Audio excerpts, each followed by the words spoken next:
Здравствуйте! Наконец-то то долгожданное видео. Многие из вас точно знаю, его долго ждали. Я давно это анонсировал на стримах.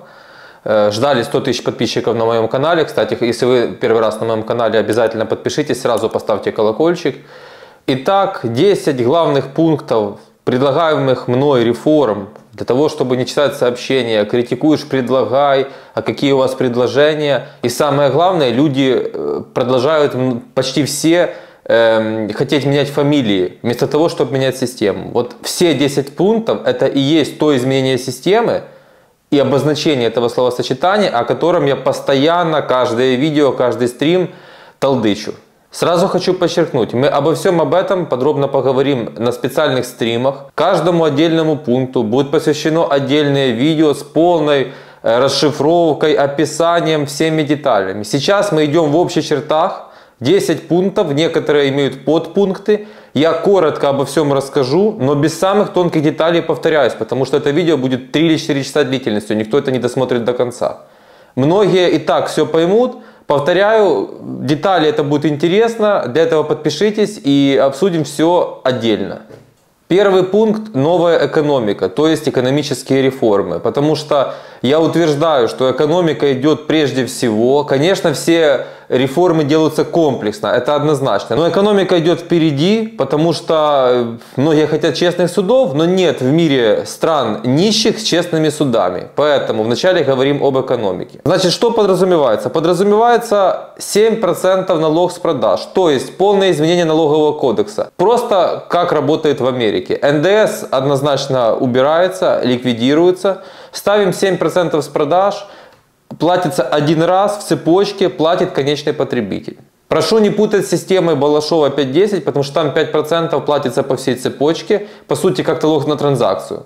Здесь не так, это в чистом виде классический налог с продаж, платит только конечный потребитель. 10% налог на выведенный капитал. У вас предприятие, заработали $1 миллион за год, время распределять дивиденды. 100 тысяч долларов, то есть 10% отдали налогов, 900 тысяч себе вывели, на этом все налоги для учредителей заканчиваются, для собственников бизнеса. Точно так же 10%, то есть десятина, это то, что я считаю правильнее всего, десятина. Налог на зарплату платит тот, кто получает зарплату, то есть получили $1000 зарплату, сами $100 перевели, работодатель ничего не платит. И со всех других доходов точно так же. Единая пошлина 10%. Завозите товар, независимо что это бижутерия, или это золото, бриллианты, или это автомобиль, или это пара кроссовок, или это футболка, все что угодно, неважно какое количество, единая ставка 10%. Про администрирование этого будем говорить отдельно. В идеале это что-то похожее на новую почту. Вот моя посылка, вот инвойс, вот мои 10%, а лучше всего в приложении оплатил или в той же Dии. До свидания, чек дал, тебе выдали твой товар, ты ушел. Если это коммерческие грузы, там контейнеры, понятно, чуть другая процедура, но технически точно такая же. Там просто это отгружается, но в офисе предоставления услуг вот такая вот простая система. И вот так убьется вся коррупция на таможне. Очень просто, правда? А у нас сейчас 40%, и уже постоянно то садят этих в тюрьму, то пытаются посадить, то они сбегают, то их просто увольняют. Все президенты меняют, как будто бы не понимают, что происходит. А наживаются на этом сами таможенники, которые открывают липовые, полулиповые брокерские компании. Ну, решалово. Этого больше в Украине быть не может. Главный принцип этой реформы. Свободный рынок, конкуренция. Полное разрегулирование рынка. Никаких спрашиваний особых разрешений у государства по уведомительной системе. В общем, все, чтобы упростить жизнь, работу предпринимателям. Неважно, микробизнес или это огромный бизнес, мировая корпорация, которая вошла в Украину. Главное, полная свобода, полное невмешательство государства в экономические процессы внутри. Дальше, самое главное. Полная приватизация всего и вся, и вплоть до дорог. Я говорю это на полном серьезе. И в отдельном видео или стриме вам это тоже подробно объясню. Не надо этого пугаться. Да, в том числе и ваши любимые стратегические, так называемые, вернее, стратегические предприятия, в том числе Энергоатом, да, атомные станции тоже должны быть приватизированы. В целом вся приватизация должна как состояться?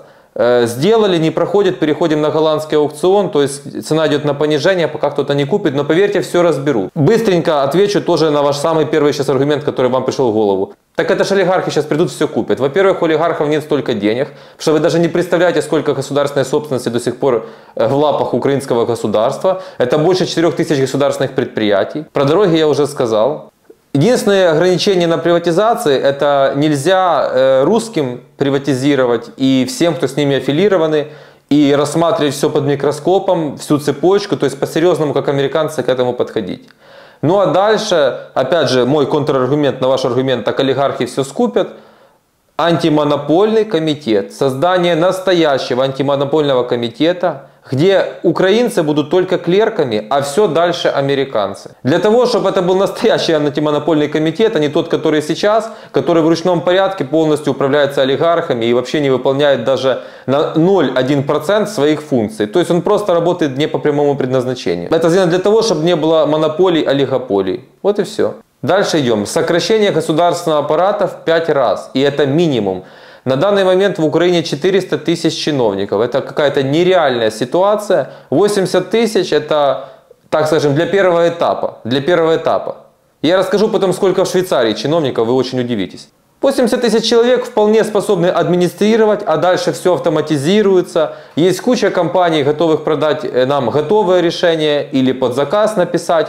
Полную автоматизацию всех процессов, технических, скажем так, процессов, где не надо никакого вмешательства человека. Например, если вам нужно получить какую-то лицензию, что я имел в виду перед этим по поводу свободного рынка и не спрашивать государства, есть вид деятельности, лицензию, как в Америке, раз, два, три, 5 пунктов выполнил, и дальше же человек в кабинете не должен ничего решать, я говорю в случае с Украиной. Выполнил, автоматически ты ее получаешь. Люди только все это администрируют и только там, где это надо. Вот так это работает по-настоящему. Скажете, ой, а куда же эти люди пойдут? В рынок, показывать свои таланты, потому что все чиновники себя считают мега талантливыми и успешными. А я вам скажу, секрет Полишинеля. Большинство из них это серьезные инвесторы, потому что под матрасом насобирали серьезные бабки за все это время коррупцией своей. Пойдут инвестировать после амнистии капиталов, конечно. И вот следующий пункт это настоящая амнистия капиталов, мы к этому плавно подошли. Не та, которую обещал Гетманцев. Одинаково, небольшой процент, ты заводишь эти деньги на счет, ты их легализируешь, без никаких условий, чтобы они хранились там или как-то. Нужно сделать выгодно, чтобы сами олигархи, подчеркиваю, только кроме тех, которые связаны с сепаратизмом или к смертям чем-то. Значит, все они должны остаться в стране, инвестировать в том числе здесь. Их деньги должны все вернуться с офшоров, все работать в Украине уже по новым правилам. И они уже после этих реформ автоматически называются не олигархи, а просто крупные бизнесмены. Но еще раз подчеркну, это очень все коротко и по верхам. Подробно все будет объясняться, не переживайте, задавайте вопросы в комментариях. Идем дальше. Ликвидация Национального банка Украины. Этой кучки миллионеров, которые печатают деньги, потом в спайке с банкирами этим всем распоряжаются. И это все работает на всех, кроме как на граждан Украины, скажем так. Прежде всего на банкиров и на сотрудников Национального банка Украины. Закончили с этим. Ликвидация и вводим евро в Украине. И что здесь самое важное? Начнете получать пенсию в евро, это будет 40-50 евро, поймете, в какую задницу нас привели чиновники. И это будет очень важно, холодный душ отрезвляющий.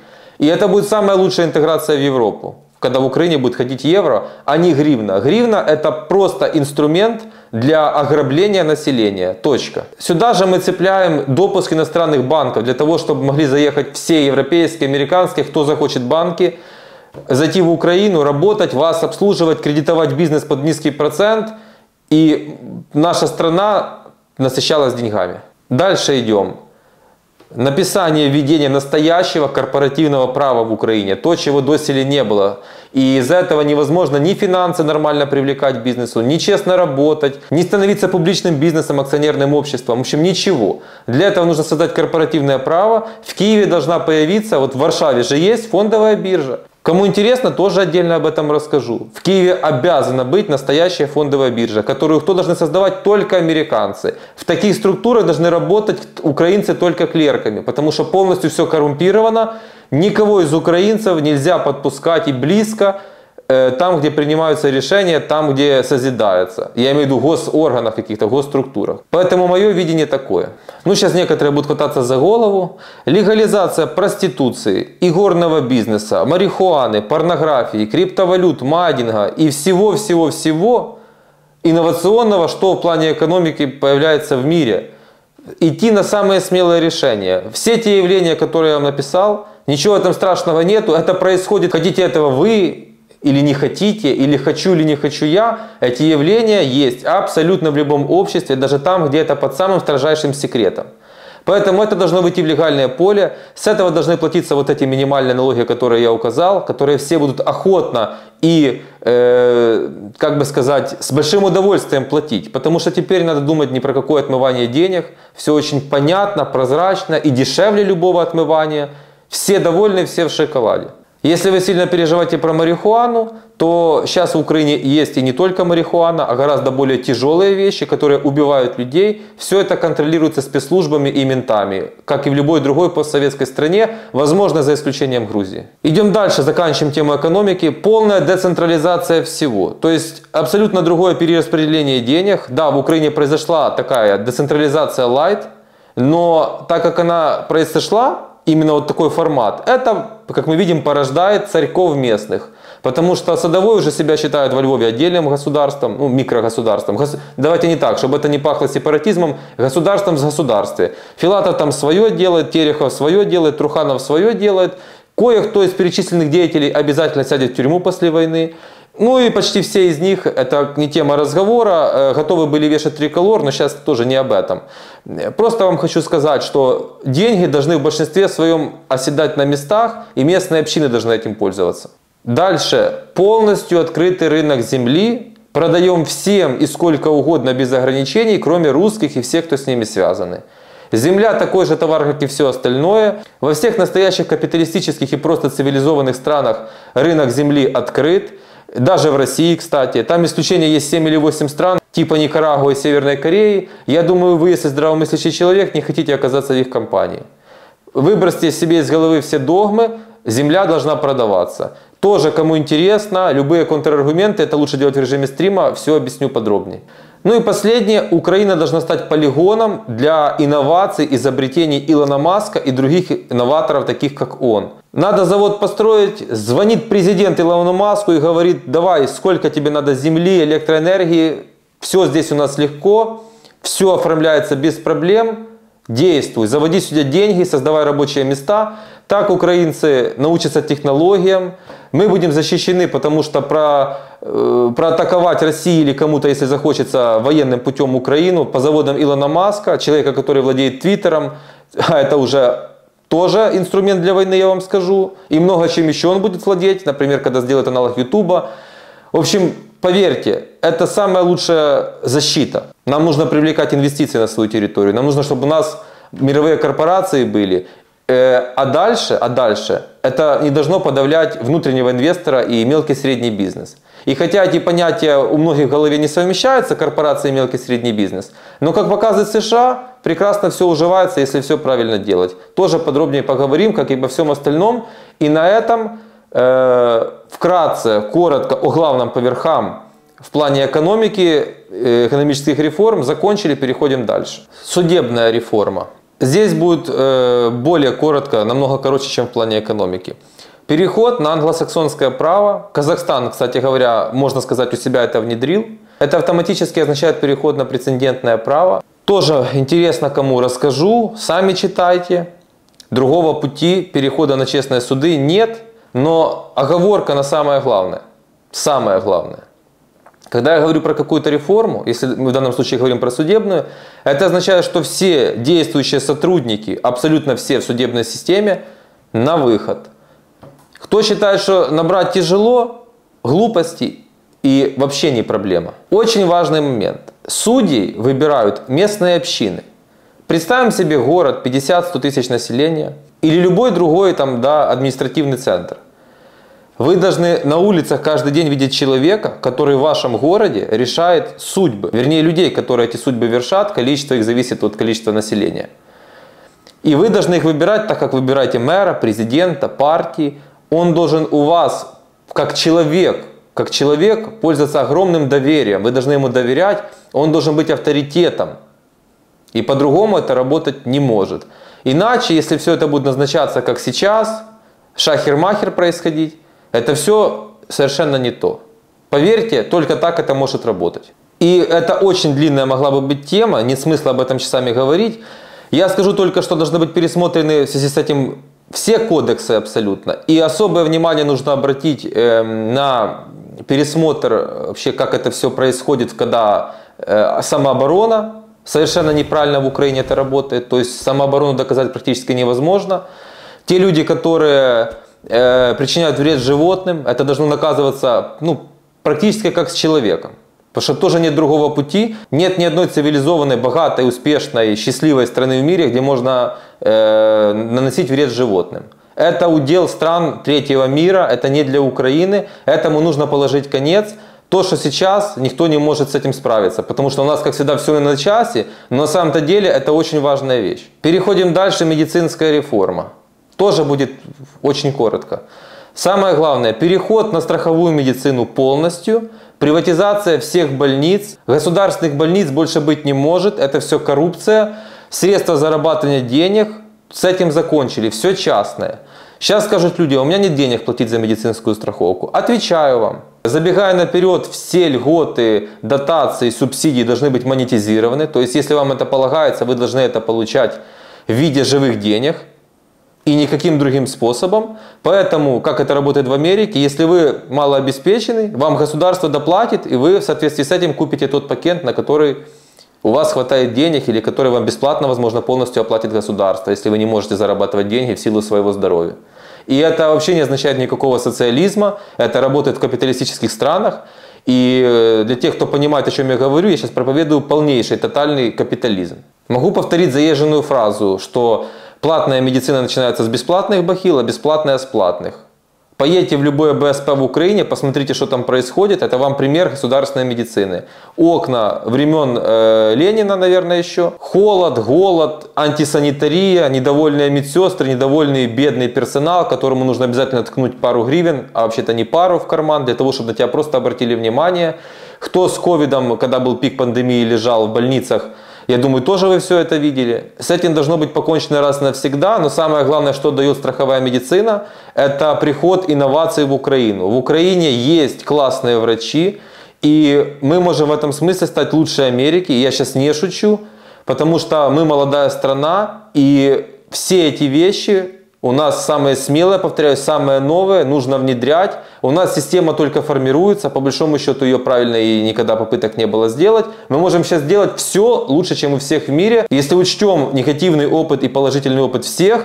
И возьмем у всех самое лучшее. Идем дальше. Тоже много есть любителей поговорить на эту тему. Пункт 4. 2 языка государственных в Украине. Украинский и английский. И переход на латиницу. Вы не ожидали, да, наверное, что я так скажу? Да, вам не послышалось?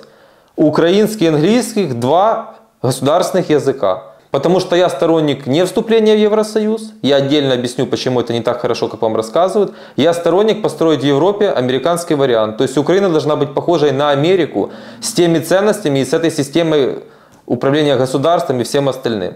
И напоминаю, если бы не Америка, нас бы уже Путин захватил, поэтому все это адекватно. Наши военные сейчас ездят, обучаются, как воевать с иностранным оружием, с инструкторами на английском языке. Поэтому это во всех сферах надо, время пришло. Спросите по поводу русского языка, сам как русскоязычный скажу вам. Все школы должны быть украиномовни, это вообще без вариантов. Но русский язык просто не трогается нигде. Он не является государственным, вы можете его использовать, как я, там, дома, где угодно. Никакой борьбы с этим. Дети ваши учатся в школах на украинском языке. Не надо ломать, входить в конфронтацию с регионами, которые исторически разговаривали на русском языке.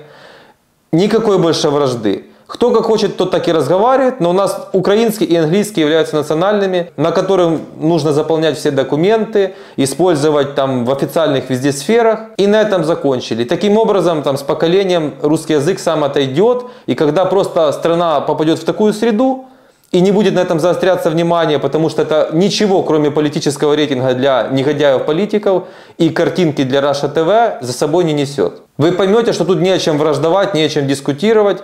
И это уже просто исчерпывающий вариант ответа и решения этого вопроса, которого, на мой взгляд, не существовало. Но раз мы попали в такую ситуацию, то я вижу правильное решение вот таким. Свое, согласны, не согласны, напишите в комментариях. Повторяю, если вы еще не подписаны, подпишитесь на канал, поставьте лайк, колокольчик, это очень важно. Идем дальше. 5-й пункт. Это военная реформа. И тут мы поговорим о некоторых вещах более подробно. Первый подпункт. Приватизация военно-промышленного комплекса. Ну, я это уже сказал ранее, что мы должны приватизировать все. На всякий случай еще раз акцентирую. Военно-промышленный комплекс Укроборонпром больше не государственный должен быть. Все приватизировано. У тех, кто сейчас начнут волосы на голове рвать, я вам рассказываю. Все, от самого мелкого патрона до самого крупного вооружения, тяжелой техники, которую мы получаем от Европы, от США, вся она сделана на частных заводах. И Пентагон строит свою армию и заказывает вооружение для себя и теперь для Украины у частного сектора. И только так это может быть эффективно, качественно работать. И здесь нам как раз понадобятся такие, как Илон Маск, новаторы, потому что очень много секретных разработок и он, и другие ведут для военной сферы, о которых вы даже себе представить не можете. Это оружие будущего. Именно такое все должно производиться в Украине. Но еще раз хочу остудить горячие головы. Или те, кто не понимают, просто сразу начнут спорить, глаза вот такие выкатывать. На условиях приватизации можно же прекрасно подписать юридически, что если Украина становится жертвой военной агрессии, или вообще на территории Украины ведутся боевые действия, вообще Украина участвует в любых боевых действиях, то наши заказы идут в приоритет. Но это я примерно, юристы лучше знают, как это прописать, суть вы поняли. Никогда Украина не окажется в проигрыше при таком раскладе. Для любителей Укроборонпрома покажите, чем мы воюем на фронте, тем, что строил Укроборонпром. А я знаю, что оттуда выходят одни мультимиллионеры, половина уже там под следствием НАБУ, под другими следствиями. Это все только средства зарабатывания денег. Вот Укроборонпром сколько существует, но наши воины оказались безоружными, если бы не Запад. И сейчас постоянно просим. Или может Хаймерс, или Стингер, или Энлау это производство Укроборонпрома, может я что-то не знаю. Или Патриот это Укроборонпром. Напишите в комментариях. То, что там ты да я да мы с тобою, там по чуть-чуть там какая-то стугна, это не аргумент, это частный случай. Я говорю про серьезную войну. Дальше только профессиональная армия и по стандартам НАТО. И должна измениться самое главное. Здесь дело не только в НАТО. Я не сторонник просто как обезьянка. Я ненавижу просто копировать чьи-то там системы, действия, поступки. Тут больше подходит израильская армия. Потому что суть армии это не наказание. Это престижно. И дедовщины здесь быть не может. А то, что я сейчас слышу на фронте, как относятся командиры к своим подопечным, к своим солдатам, вообще украинец к украинцу, когда так относится, это противно. Во время войны вдвойне противно, а когда это командир по отношению к солдату на фронте, это просто мерзко. И этого больше быть не должно. Тоже об этом подробнее расскажу.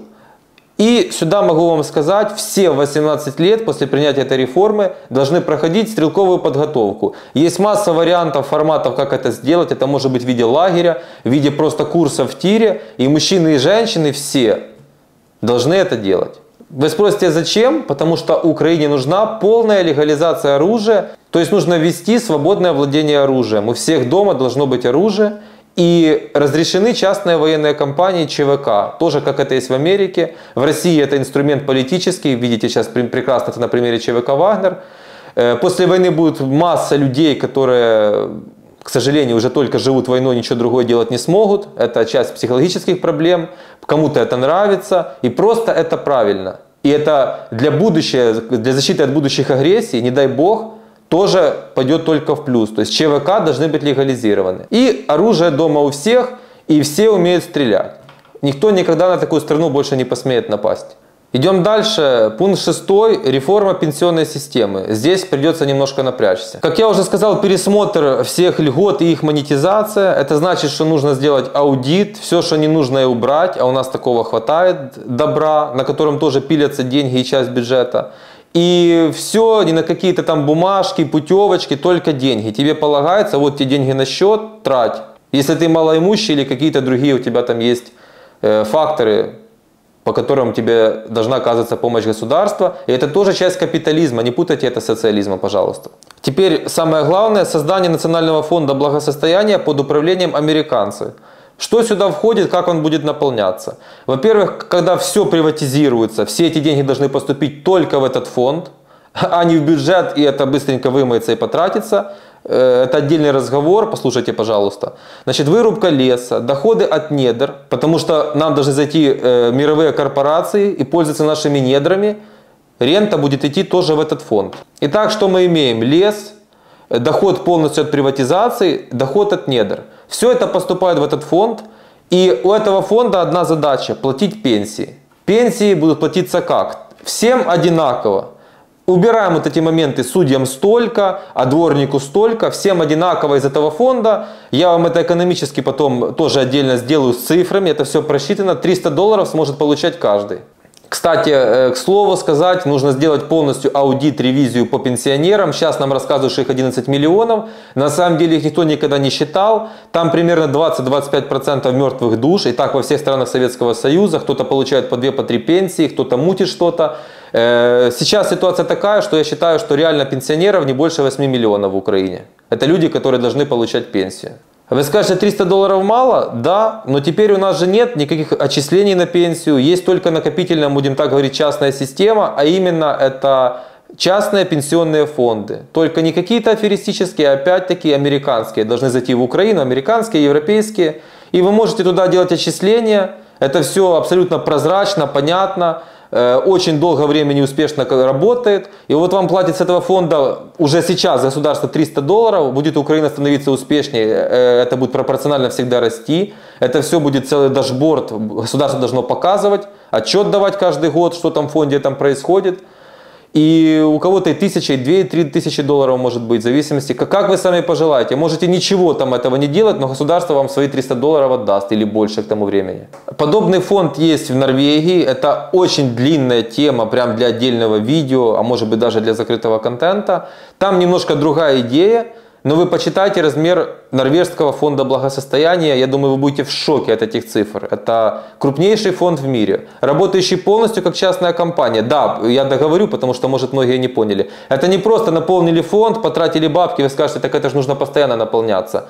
Мы провели приватизацию, недрами управляют американские компании, ренту нам платят оттуда, лес сюда же, и эти деньги инвестируются в акции. Еще раз, 5-й раз скажу, управляют только американцы. То есть эти деньги инвестируются, доход там может быть 10-15% годовых, и вот с этих денег, с этих 10-15% годовых и платятся эти пенсии.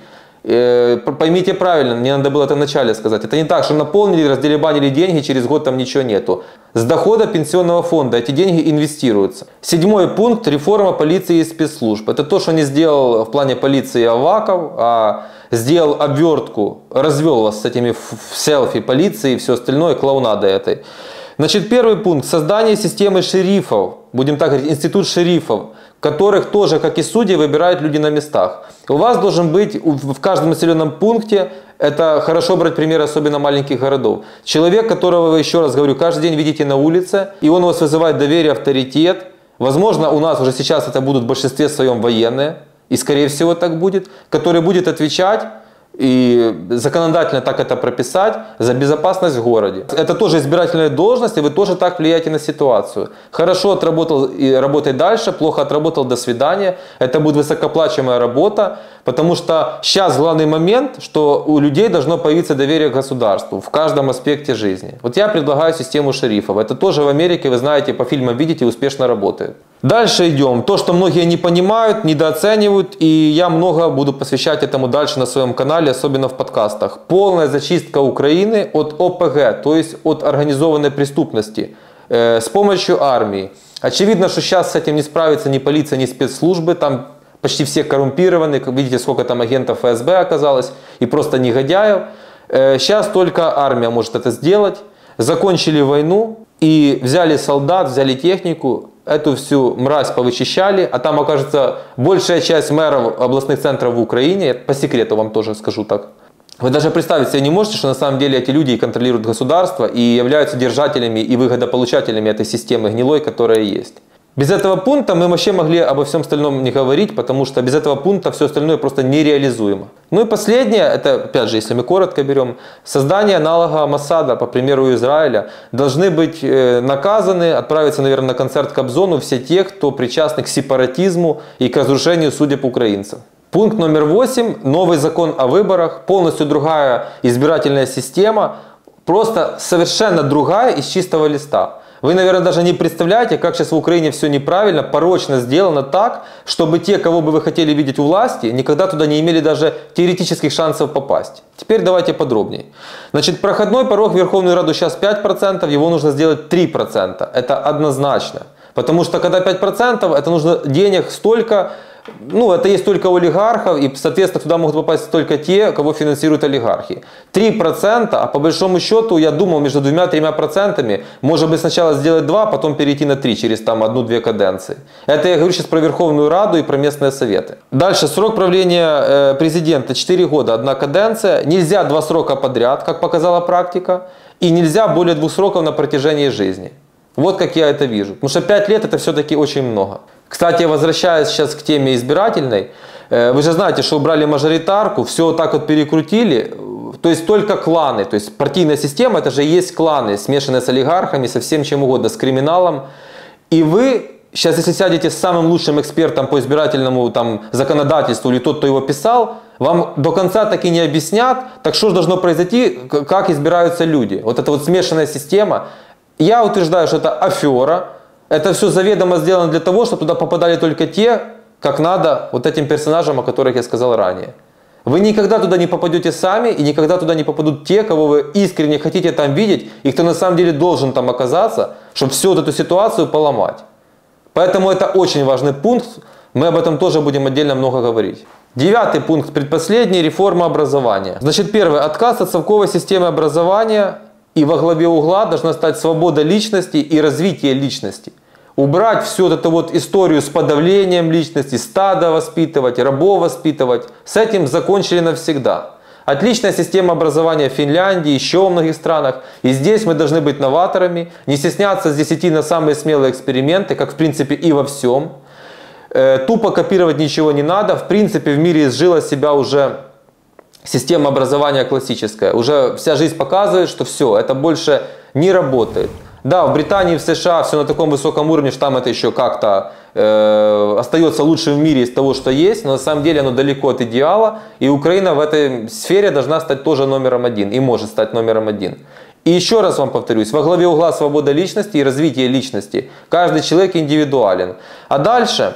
Развитие ребенка происходит из его интересов и способностей. То есть никто никого не навязывает, не унижает. Есть у ребенка интерес, способности к математике, значит он выбирает себе предметы с этим уклоном. Там кто-то гуманитарий выбирает себе, там, не знаю, историю, географию.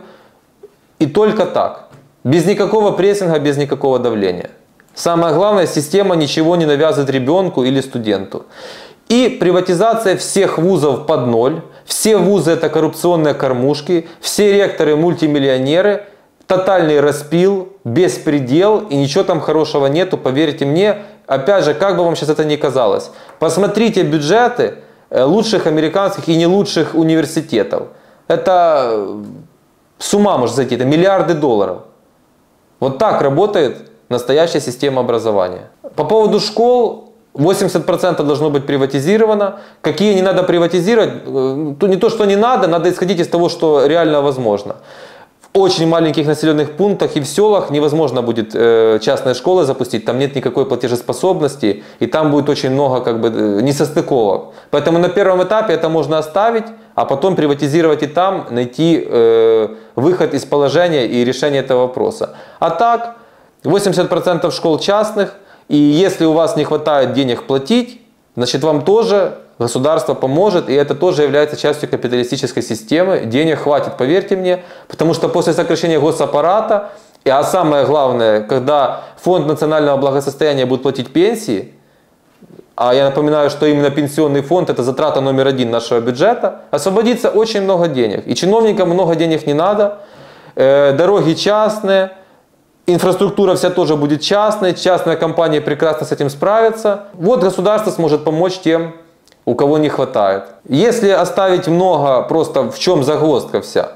Хотя школы, вы прекрасно знаете, эти поборы родителей там на ремонт и на еще что-то, это тоже гнилая система. Там есть просто очень тонкий момент. Если оставить много государственных школ, они никогда в жизни не ведут вот эти вот моменты с свободой личности, там, развития индивидуальных способностей. Это невозможно будет объяснить как бы просто составу учителей. Это очень тонкий момент. А это тоже очень важная реформа, что без образования, имею в виду без образования, это я не в плане даже передачи знаний, воспитания личности и совсем другое программное обеспечение, давая ребенку, мы ничего не построим в стране дальше. То, что происходит сейчас, это полное наследие совка. Последний 10-й пункт. Новая конституция должна быть написана. Многие говорят, что у нас классная конституция, но она не выполняется.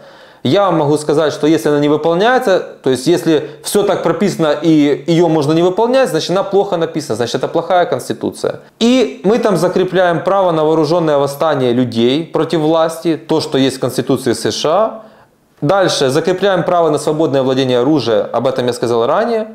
И право на отзыв своего голоса с четко прописанным механизмом. То есть, если вы проголосовали за какого-то народного депутата, а он обманул и полностью не выполняет все то, что он вам пообещал, четкий и понятный механизм, как отозвать голоса, и этот депутат должен сложить мандат и идти отвечать по закону за обман. И ничего другого работать не может. Вот, я думаю, я вам доступно представил, как мог, объяснил 10 пунктов с некоторыми подпунктами. А дальше мы будем постепенно, не сразу, не за одну неделю, не за один месяц, дозированно. Вот берем каждый пункт, например, реформа образования, пункт номер 9, и пошли ответы на все вопросы, детали и все остальное. Сразу скажу, до молекул сейчас представить ничего невозможно, потому что есть куча юридических моментов. Это все нужно садиться с юристами прорабатывать. И сейчас... Я же не есть власть, да, и война еще в Украине, но много из этого, особенно по части экономики, как раз во время войны нужно было внедрять, я вам честно скажу, потому что сейчас самое лучшее время для самых смелых решений. Просто Зеленский этого не понимает, надеюсь, он это видео хотя бы посмотрит и может хоть немножко поймет, какую дичь ему подсовывают Ермаки, Гетманцевы, Марченки и Шмыгали. А вас прошу написать комментарии, вопросы, предложения. Понятно, будет куча критики, это вообще не проблема. Кто не подписан, обязательно подпишитесь на канал. Надеюсь, было интересно. Пока.